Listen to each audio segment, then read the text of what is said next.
Millionaire marries, a comatose girl to inherit his grandfather's fortune, but her awakening changes everything. Hello, everyone. Before we begin today's story, I have a small favor to ask. Please hit subscribe and turn on the notification bell so you never miss our channel's new videos. It is quick, free, and the best way to support us in bringing you more dramatic stories. Your support truly means the world to us. Where are you watching from? Drop your city or country in the comments below. Thank you very much. Now, let us return to today's story. Millionaire marries a comatose girl to inherit his grandfather's fortune, but her awakening changes everything. The sound of rain tapped steadily against the glass walls of a downtown law firm in Manhattan. Inside the dim conference room, the young millionaire Ethan Ward sat at the end of a long oak table, his tailored suit pressed, his expression unreadable. A portrait of his late grandfather hung on the wall behind him, the man's stern eyes seeming to watch every breath Ethan took. The lawyer cleared his throat. "Mr. Ward, your grandfather's final will is unusual. You will inherit the controlling shares of Ward Enterprises only if you marry before your 33rd birthday. If you fail to do so, the shares transfer to your uncle, Richard Ward." A quiet hum filled Ethan's ears. He knew this was coming, but hearing it aloud made his chest tighten. Marriage had never been on his agenda. Business was his world, structured, logical, emotionless. He leaned forward slightly. "How long until my birthday?" 17 days, the lawyer replied. The words hung heavy in the air. 17 days to protect his grandfather's legacy. 17 days to save the humanitarian foundation he had spent years building. Without the inheritance, everything would collapse into Richard's hands, the same man who had been waiting to sell the company for profit. Ethan's voice was steady. "And if I marry, anyone qualifies?" The lawyer hesitated. "Technically, yes. But there is one candidate your grandfather mentioned in his notes, Sophie Lane. She was the daughter of your grandfather's close friend. She was in a car accident last year and has been in a coma ever since. Her medical bills have nearly exhausted her guardian's savings." Ethan looked up sharply. "A woman in a coma?" "Yes," the lawyer said carefully. "Her guardian has agreed to a legal marriage contract. It would help both parties. You meet the inheritance clause, and the hospital receives full financial coverage for her care." For a moment, Ethan said nothing. The rain outside grew heavier, streaking down the windows like silver threads. The proposal sounded absurd, heartless, even. But logic whispered louder than guilt. No one would be hurt. No one would even know. It was a transaction, nothing more. He exhaled slowly. "Prepare the papers." That night, the city lights glimmered like broken glass against the storm. Ethan stood in front of his penthouse window, holding the folder that contained Sophie's medical file. Her photo was clipped to the front, a soft face, faint freckles, brown hair swept across her forehead, eyes closed as if asleep. Something in that still image caught him off guard. She looked peaceful, untouched by the greed and chaos that defined his world. He turned the photo face down and poured himself a drink. "This is business," he muttered. "Only business." The hospital smelled faintly of antiseptic and lavender cleaner when he arrived the next morning. Fluorescent lights hummed softly above. A nurse led him down the hall to a private suite at the end. Machines blinked steadily beside the bed, their rhythmic beeping echoing in the quiet. And there she was, Sophie Lane, lying perfectly still beneath white sheets, her skin pale but warm, her breathing slow and even. For the first time in years, Ethan's hands trembled. He slipped them into his pockets to hide it. The doctor's voice broke the silence. "She has been stable for months. No significant change."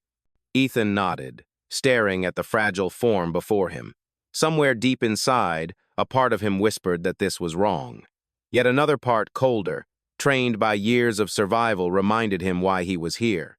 His grandfather's empire depended on this decision. He reached out, hesitated, then signed the marriage documents on the bedside table. The pen scratched against the paper like a promise he did not understand.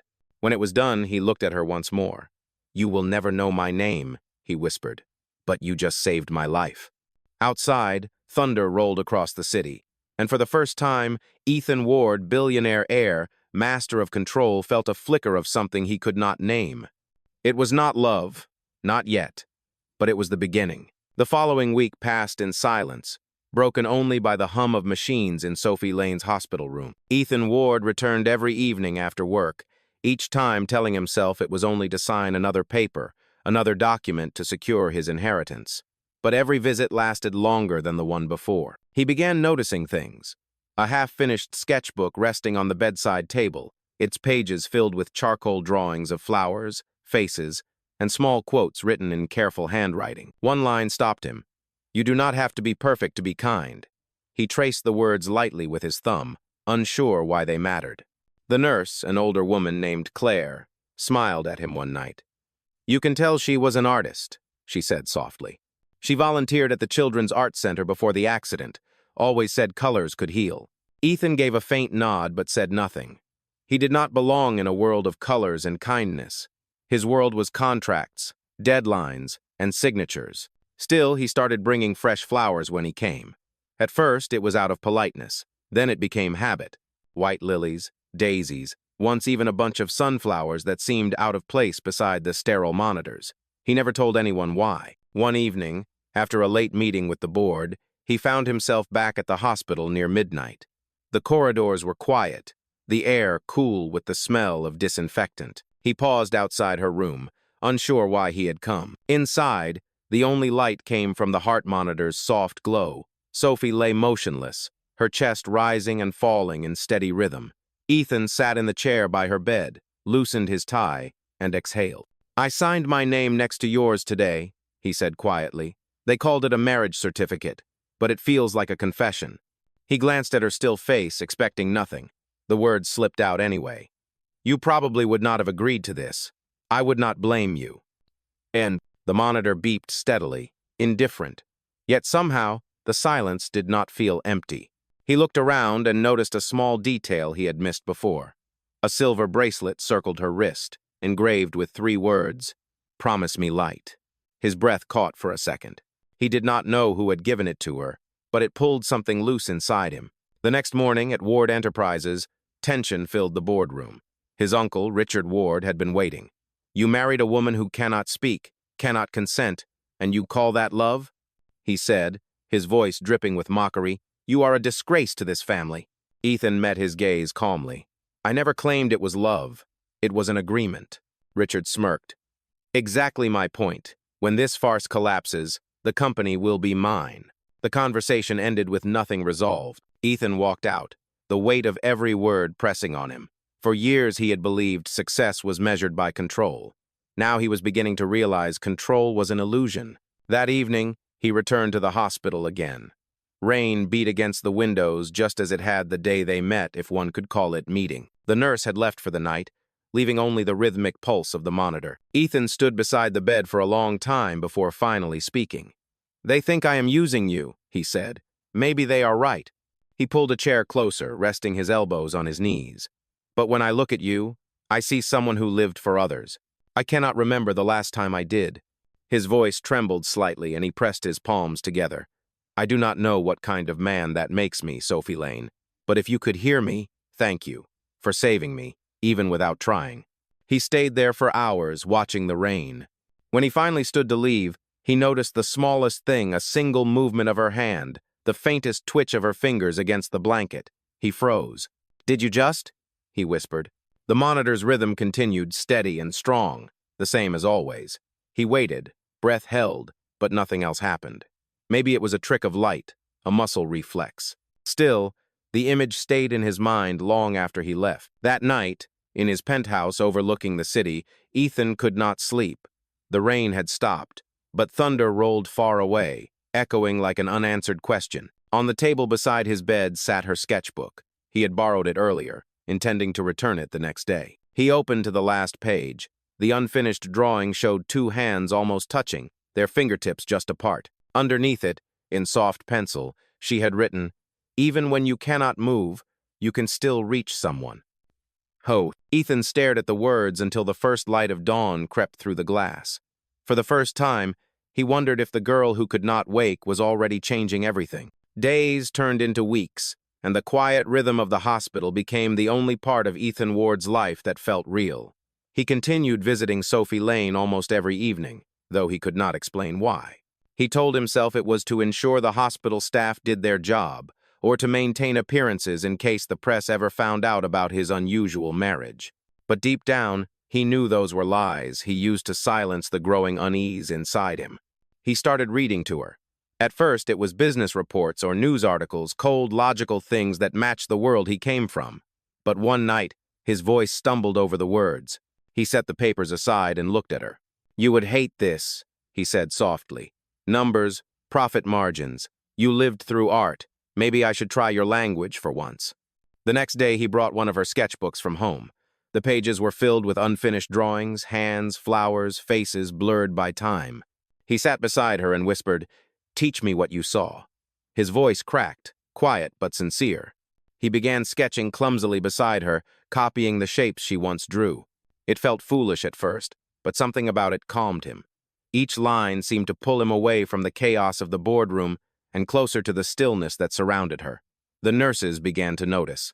Claire, the older nurse, often found him there after midnight, a lamp glowing by her bed as he practiced drawing and talked to Sophie like she could answer. One night, Claire smiled gently. "She would like that you talk to her," she said. "Sometimes people in comas can still hear. You never know what reaches them." Ethan gave a small, tired smile. "If she can hear, she probably thinks I am terrible at art." Claire chuckled softly. "Maybe, but maybe she also hears something she has been waiting for." At Ward Enterprises, the situation grew tense. Ethan's Uncle Richard was watching closely, waiting for Ethan to falter. Rumors about the comatose wife began spreading online. Paparazzi had caught a glimpse of Ethan leaving the hospital one night, carrying flowers. The headlines were cruel. "Millionaire's mock marriage. How far will he go for inheritance?" At the next board meeting, Richard's voice dripped with venom. "The company cannot afford this scandal, nephew. Investors are nervous. Maybe it is time you step down." Ethan's jaw tightened, but he remained composed. "The company will stand because of its values, not gossip. My grandfather built it that way." Richard smirked. "Your grandfather also believed in honesty. Can you say the same about marrying a woman who cannot even say, 'I do'?" The words cut deep, but Ethan stayed silent. He left the meeting early, his hands clenched so tightly his knuckles turned white. That night, the storm returned. Rain lashed against the hospital windows as Ethan stood beside Sophie's bed, exhausted and angry at himself.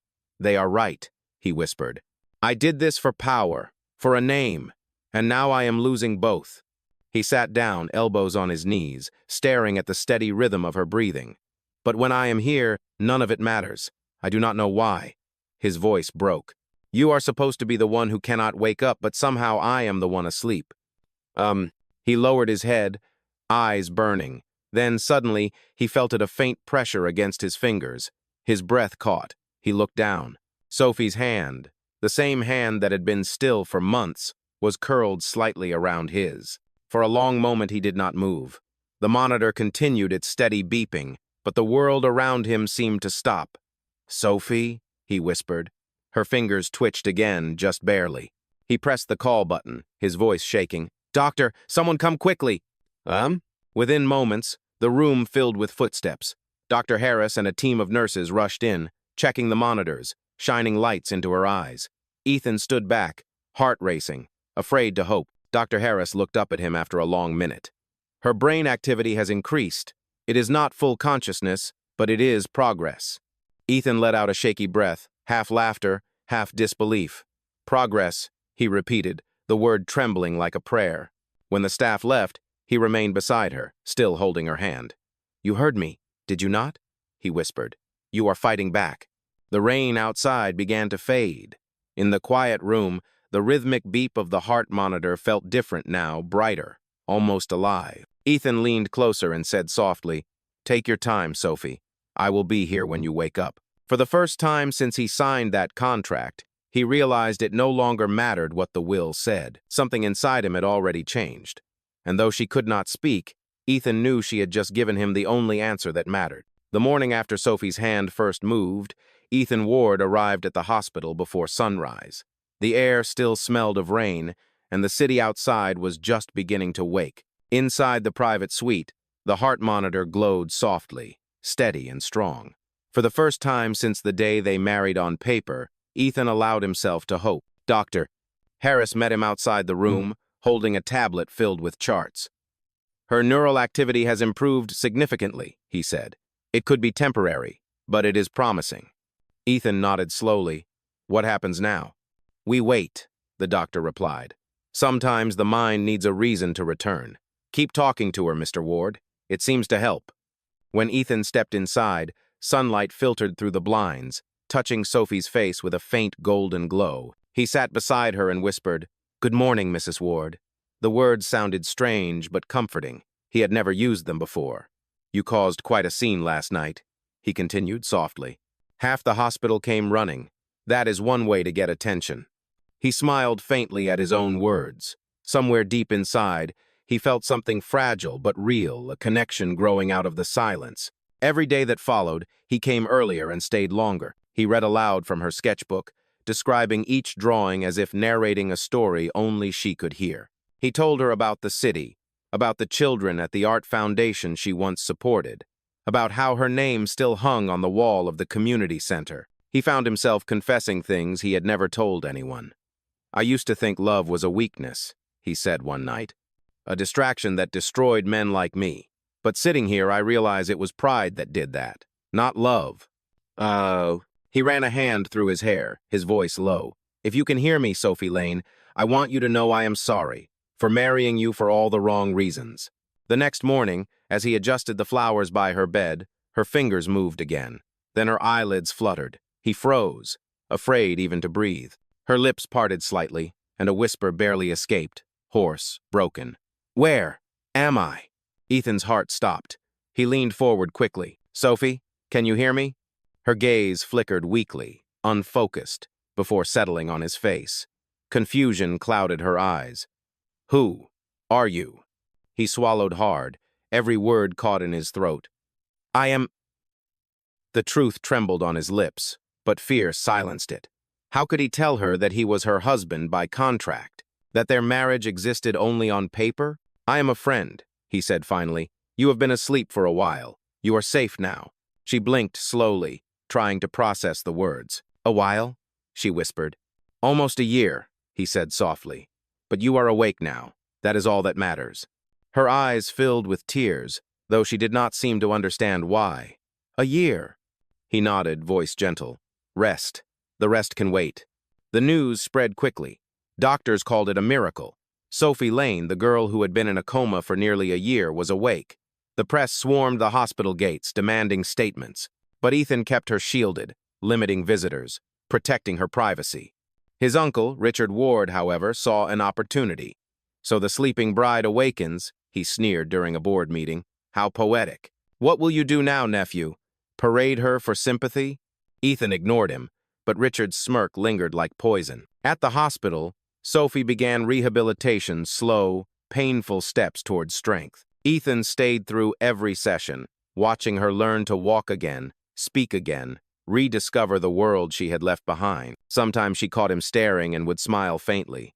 "You do not have to stay," she told him once. "You have done enough." He shook his head. "Not nearly enough." As the weeks passed, fragments of memory returned to her, her parents' faces, her art students, the sound of rain before the accident. But the night of the crash remained blank.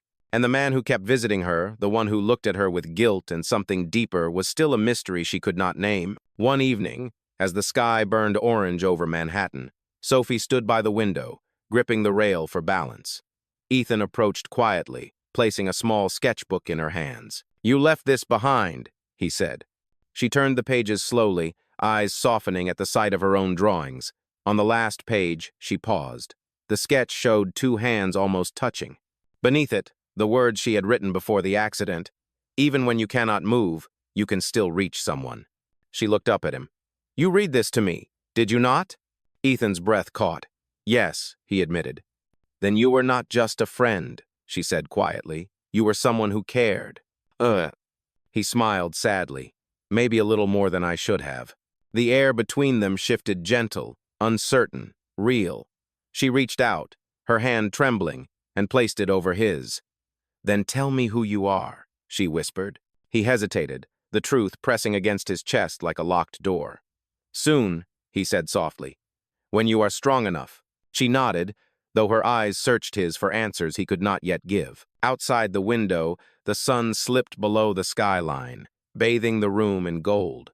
For the first time in years, Ethan Ward felt like a man standing at the edge of redemption. And for the first time since she woke, Sophie Lane felt something beyond confusion, an invisible thread pulling her toward the man who refused to leave her side. Neither of them knew it yet, but their real story was just beginning. Weeks turned into months, and Sophie Lane's recovery became one of those quiet miracles the hospital staff whispered about. Her body grew stronger, her speech returned, and each day she seemed more alive. Yet one question never left her mind: who was the man who never left her side? Ethan Ward continued to visit every day, bringing books, sketches, and stories. They laughed sometimes, softly, like old friends rediscovering a forgotten rhythm. But beneath every smile was a truth he could not bring himself to say. Every time she asked about their connection, he changed the subject, hiding behind kindness and silence. One afternoon, Sophie sat by the window, sunlight falling over her face. "Ethan," she said softly, "you know everything about me, but I still know so little about you. What is it that you do?" He hesitated. "Business," he said finally. "I manage my family's company." She tilted her head, curious. "You sound like a man who wishes he could do something else." He looked down, his voice quiet. "Maybe I do." Then she smiled, gentle and warm. "Maybe you already are. You take care of people, Ethan. You took care of me." The words hit deeper than she knew. He turned away, pretending to arrange the flowers on her table, hiding the emotion in his eyes. Outside the hospital, storms were brewing again. Richard Ward, relentless and bitter, had discovered the truth about Ethan's contract marriage. He obtained copies of the signed documents and the bank transfers to the hospital fund. Now, with Sophie awake, he saw the perfect weapon to destroy Ethan's credibility and take over Ward Enterprises. At the next board meeting, Richard made his move. "Ladies and gentlemen," he began, sliding a folder across the polished table, "I think it is time we address the scandal surrounding our CEO." Ethan's eyes narrowed. "What are you doing, Richard?" Richard's grin was poisonous. "Just sharing facts. You married a woman in a coma to fulfill the inheritance clause. You deceived the company, the shareholders, and the public." Murmurs filled the room. Cameras clicked as Richard's assistants leaked the story online. Within hours, the headlines exploded across every business outlet in New York. "Millionaire's sham marriage exposed, Ward airfaces investigation." Ethan left the meeting without a word, his phone vibrating non-stop. He turned it off. There was only one person he needed to face now. At the hospital, Sophie was reading when he walked in. She looked up, her smile fading instantly when she saw his face. "Ethan, what is wrong?" He stood frozen near the door, unable to meet her eyes. "You are going to hear something on the news, maybe online. I wanted you to hear it from me first." Her voice trembled. "What is it?" He swallowed hard. "The truth." She waited in silence as he stepped closer, every word weighing on him. "When we met, it was not by chance. I married you because my grandfather's will required it. I thought it would be business, cold, clean, without consequence. I told myself no one would get hurt. But then you," his voice cracked, "you changed everything." Sophie's face went pale. "You married me while I was unconscious?" "Yes," he said, guilt heavy in his voice. "I paid for your treatment. I thought I was doing the right thing for both of us, but I see now that it was selfish. I am so sorry." Her eyes filled with tears. "All this time, I thought you stayed because you cared, because you meant it." "I did," he whispered. "Somewhere along the way, I did." She shook her head, backing away. "You lied to me, Ethan. You built every moment on a lie." He reached for her, but she turned away. "Please, Sophie, leave," she said quietly. "I need time." Ethan froze, then nodded slowly. "I understand." When he left the room, she sank onto the bed, the truth echoing in her mind like a storm that would not end. The man she trusted, the man who had stayed by her side through every step of recovery, had built their bond on a foundation of deceit. That night, Ethan stood alone in his penthouse, the city lights flickering against the rain-streaked windows. The scandal had spread everywhere. Ward Enterprises' stock was falling, his board was turning against him, and his uncle was already preparing to take control. But none of that mattered anymore. The only thing that hurt was the look on Sophie's face when she learned the truth. He walked to his desk and picked up the ring, the one he had slipped on her finger during that silent, legal ceremony months ago. It had started as a symbol of greed. Now it felt like the heaviest thing he had ever held. In the darkness, he whispered to no one, "I deserve to lose everything." But somewhere deep in his chest, another voice, a quiet one, answered back, "Then prove it." Ethan looked toward the skyline, where the faint lights of the hospital glowed in the distance. He straightened, determination breaking through the despair. If redemption was possible, he would earn it not through money or reputation, but through action. He would give back everything he had taken. And maybe, just maybe, one day Sophie Lane would forgive him. The next few days felt endless for Ethan Ward. The media storm consumed his life. Every headline screamed betrayal. Every network replayed the story of the millionaire who had married a woman in a coma to seize his inheritance. Reporters camped outside his building, investors withdrew, and Richard Ward used every opportunity to push him out of the company. But the only silence that mattered was Sophie Lane's. She refused his calls, his letters, even the flowers he sent. Her doctor said she had been discharged to a private rehabilitation center upstate, away from the noise of the city.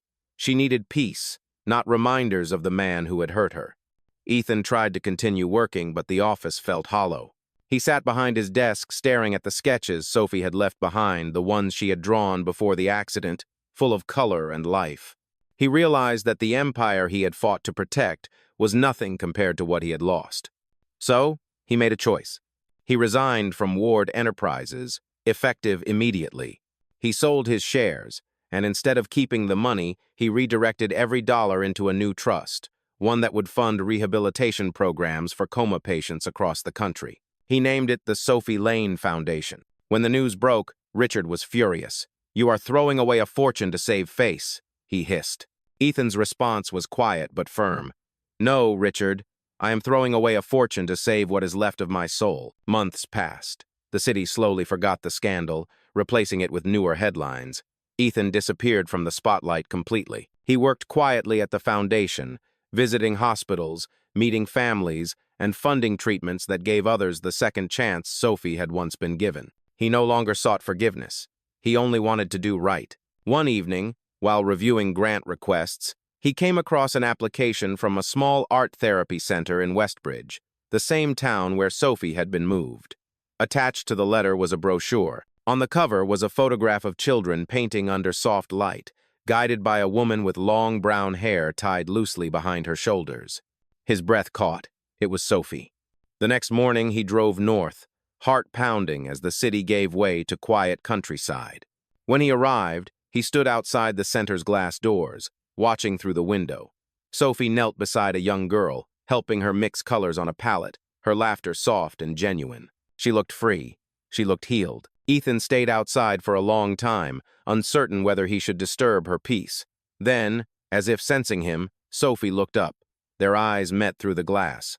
For a moment, neither moved. Then she gave him a small, hesitant smile, the first since the day she had learned the truth. He stepped inside slowly, his voice barely a whisper. "You look happy." "I am," she said, setting the brush down. "And you?" He smiled faintly. "Trying to be." Sophie nodded, her gaze steady. "I heard about what you did. The foundation, the work you are doing. It is good." "It is what I should have done all along," he said quietly. She looked at him for a long moment, then simply said, "Then keep doing it." He nodded, understanding that forgiveness was not something he could ask for.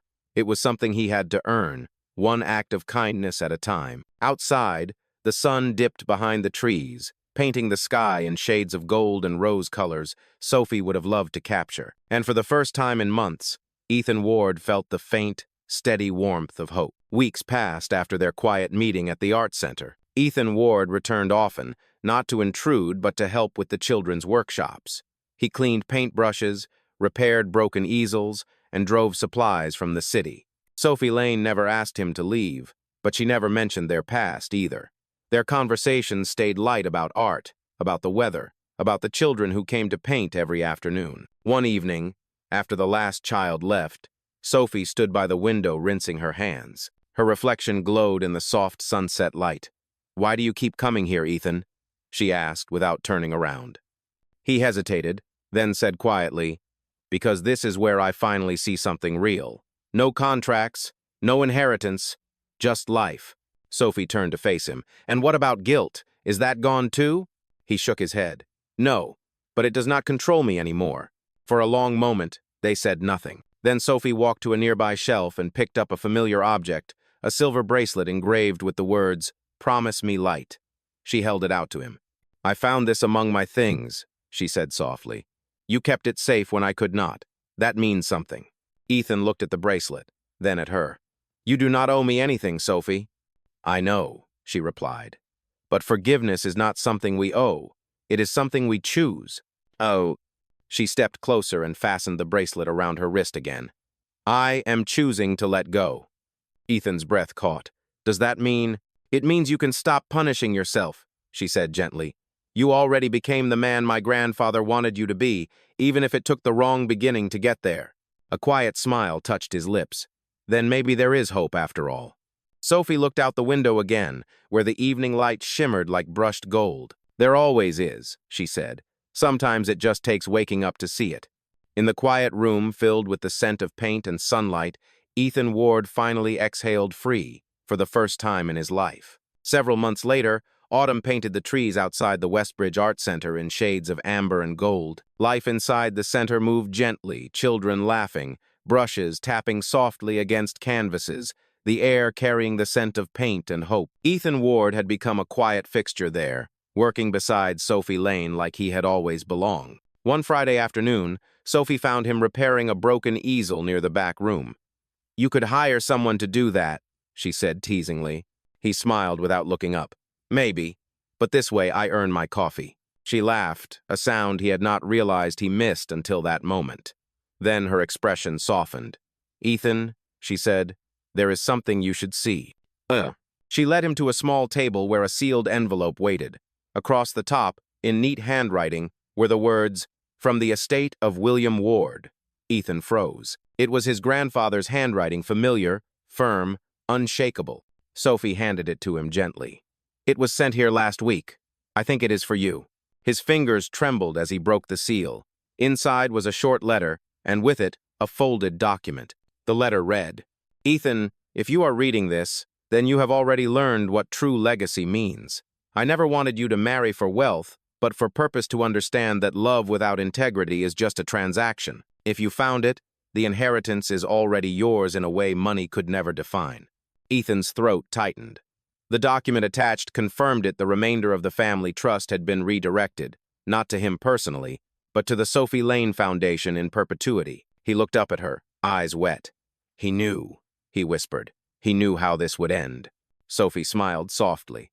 "Maybe he trusted that you would find the right reason to begin again." For a moment, Ethan could not speak. He simply nodded, the weight of redemption finally settling into peace.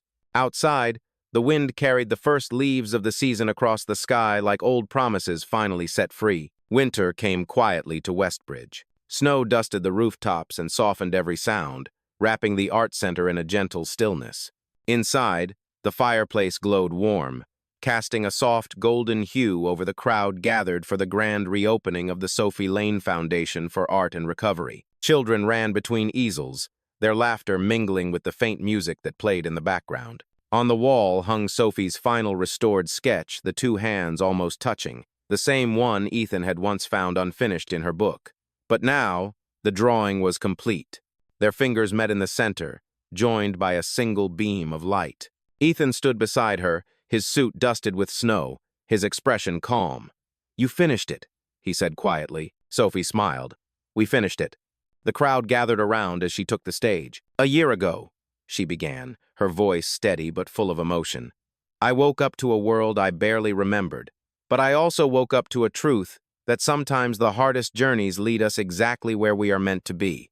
This foundation is not just about recovery, it is about second chances." Her gaze found Ethan in the front row. "And this," she added softly, "is proof that redemption is real." When the applause faded, she stepped down and walked to him. From her hand, she pulled the silver bracelet, the one engraved with, "Promise me light." She slipped it onto his wrist. "This time," she said, her eyes glistening, "it is not a contract. It is a choice." Ethan took her hand, his voice low. "Then let us choose it together." Outside, snow began to fall heavier, blanketing the garden in white. As they stood beneath the flickering lights, Sophie leaned against him, and he whispered, Awakening was not just yours, Sophie. It was mine, too. The camera of life seemed to pull back slowly, the art center glowing in the night, laughter echoing, the past finally at peace. And so, the story ended not with fortune, but with love found through forgiveness, and two hearts that finally learned what it meant to truly wake up.